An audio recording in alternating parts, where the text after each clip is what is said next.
Phan Dương Dương và Trương Nghệ Hưng khẩu chiến dữ dội chỉ vì một lý do lãng xẹt. Mới đây, Phan Dương Dương và fan Trương Nghệ Hưng lại được dịp gây chiến nhau.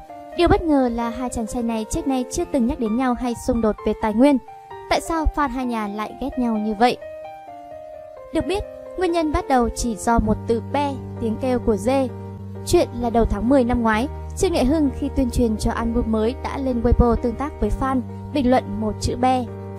Sau đó, phòng làm việc của Trương Nghệ Hưng cũng chia sẻ một Weibo với nội dung: Trương Nghệ Hưng, hôm nay anh đã bị be rồi sao?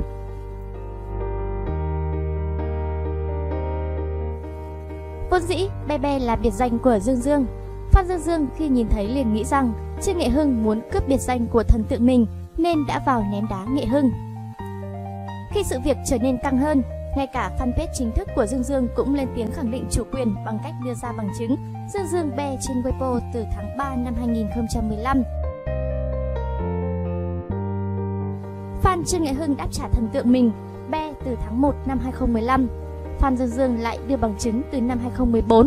Fan Trương Nghệ Hưng cãi lý do cho rằng thần tượng sinh năm dê, be chẳng có gì sai mà từ đó cũng không phải bản quyền của Dương Dương.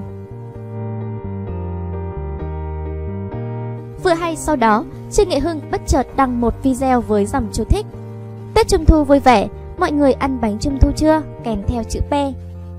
Phan Dương Dương nghĩ rằng Nghệ Hưng cố tình chọc giận, cổ súy fan của mình nên càng mắng chửi Trương Nghệ Hưng dữ hơn. Cho đến nay, fan của hai chàng tiểu sinh đang nổi tiếng nhất màn ảnh Hoa ngữ vẫn thường xuyên châm chọc đá đều lẫn nhau. Nói cho cùng, biệt danh cũng chỉ là tên gọi thân mật fan dành cho thần tượng. Bạn có nghĩ chỉ vì một biệt danh mà chiến tranh tới mức này thì có vẻ như người hâm mộ hai nhà đã đi quá xa rồi không?